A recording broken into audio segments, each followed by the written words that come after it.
You're watching ChillyBoy Productions. I'm Larry ChillyBoy Chilson, and this is my review for Joker Folie à Deux. Now, before we get into this review, make sure to go ahead and click that subscribe button down below so that you can chill with me on each and every one of my latest videos. Joker Folie à Deux is a 2024 comic book adaptation musical and is a direct sequel to the 2019 film Joker, once again directed by Todd Phillips. The second Joker film picks up with Arthur Fleck, who is struggling with his dual identity with Joker when he meets the love of his life, Harley Quinn, while incarcerated at Arkham State Hospital. The film once again stars Joaquin Phoenix as Joker, along with Lady Gaga, who comes on as our new Harley Quinn, Brendan Gleeson, and Catherine Keener. So 2019's Joker was quite the anomaly. It got a lot of praise upon initial release, also met with a ton of criticism, but that didn't stop the film from going on to score multiple Academy Award nominations and even garner some gold. Plus, it made over $1 billion at the worldwide box office, meaning a sequel seemed all but certain. What wasn't certain, though, was the fact that we were getting a musical as the sequel. So when I heard it was a musical, I was a little bit nervous, but also very, very intrigued. And I have to say, the trailers didn't do a lot for me, if I'm being completely honest, but I still had hope that this really off the wall type of premise would give us something fresh and new for the comic book movie space. And ultimately, I do think it does give us something fresh and new in certain aspects, while also playing into some really tired, tired cliches. Joker 2 really is an anomaly. Joker 2 left me feeling a bit bewildered because there are things I think that are done really well here, but there's a lot that left me confused and a bit dumbfounded as to why they were happening, ultimately providing a pretty underwhelming viewing experience. So let's go ahead and kick things off with our positives. Well, I've been mad at the guy because he backed out of a project I was really excited for and had it be canceled on his behalf, but you've got to give it up for Joaquin Phoenix. He's really great again as Arthur Fleck. He nails this character in so many different facets, and actually, I think he is given a really wide range in this sequel, and he kills it, pun intended. And Lady Gaga in a role that is somewhat underwritten and she's kind of underutilized in most ways. She's still great and shines each and every time she is on screen. Furthermore, I think Phoenix and Lady Gaga have wonderful chemistry together. I thought they played off of each other really well. The musical sequences that they're in together are fantastic. The pairing just works. Really, all of the acting is great. Catherine Keener is really good. Brendan Gleeson is always amazing, and he doesn't disappoint here. Once again, the musical score itself is amazing. Miss Hilder, our first female composer to win for the first Joker film, does it again. I think she expands upon the themes she brought to that first film and delivers some amazing original music, in addition to delivering some really great accompanying pieces for the actual musical numbers. Her compositions of those are just as impressive for me.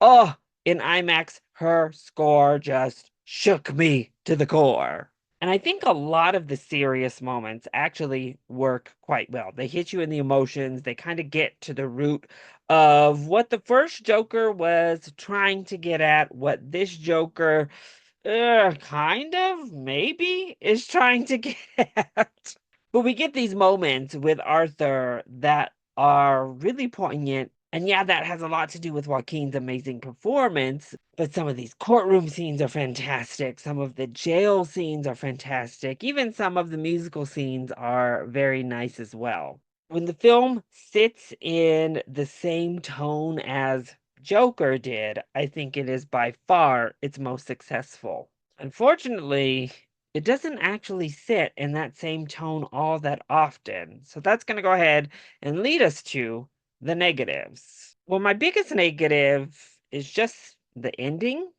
at large. I have to say, the end really left me sitting in the movie theater wondering what was the point of this film then? Why did we sit here and do all of this? It's very underwhelming, but even more so than underwhelming, it kind of made the entire film feel quite pointless. And that underscores a big problem with this film by and large. The first film at least had a message it was going on and something to say, at least something to represent when it came to mental health and how we treat people. This film has nothing really to say.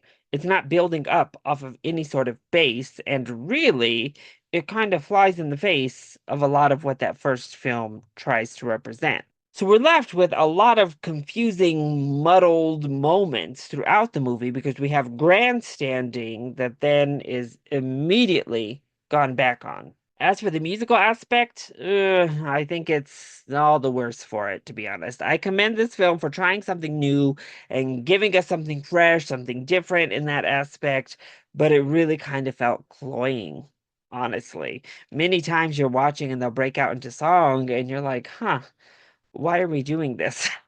What's the purpose? What's the point? Some of these songs didn't feel like they were even progressing our characters. Nevertheless, the plot itself, we just go off into fantasy land for a minute and come back to reality at the exact same place we left. So ultimately, that structure on the film just did not work and made the pace feel very slow. So ultimately, Joker Folie Deux gets points for giving us something different, giving us something quite distinct in the comic book movie landscape, and delivers some really stellar performances once more. Unfortunately, it's just such a muddled mess in all forms of execution that it left me feeling very, very underwhelmed and a bit confused leaving that movie theater. What did I just watch? And what actually was the point of it all? So if you enjoyed the first Joker film, I don't actually know that I can fully recommend this to you. It is very different in tone. It is very contradictory in messaging, and it's a musical, unlike the first film. I think it's nowhere near as good as 2019's Joker, and I was a little bit mixed on that one as it was. So I'll say if you're looking for a different type of comic book film, something that isn't the same old we've been given over the past 15 years or so, give it a shot. Check it out and make up your own mind.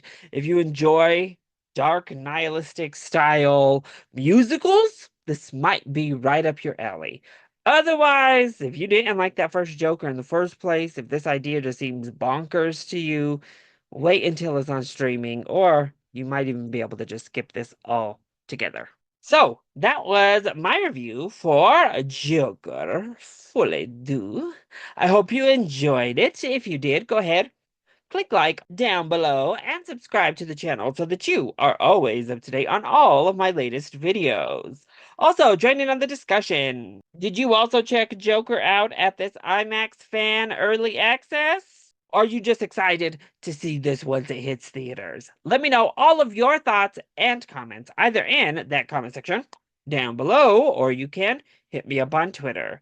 I love you all so much for your continued support. Thank you for watching, and we'll see you next time. Bye.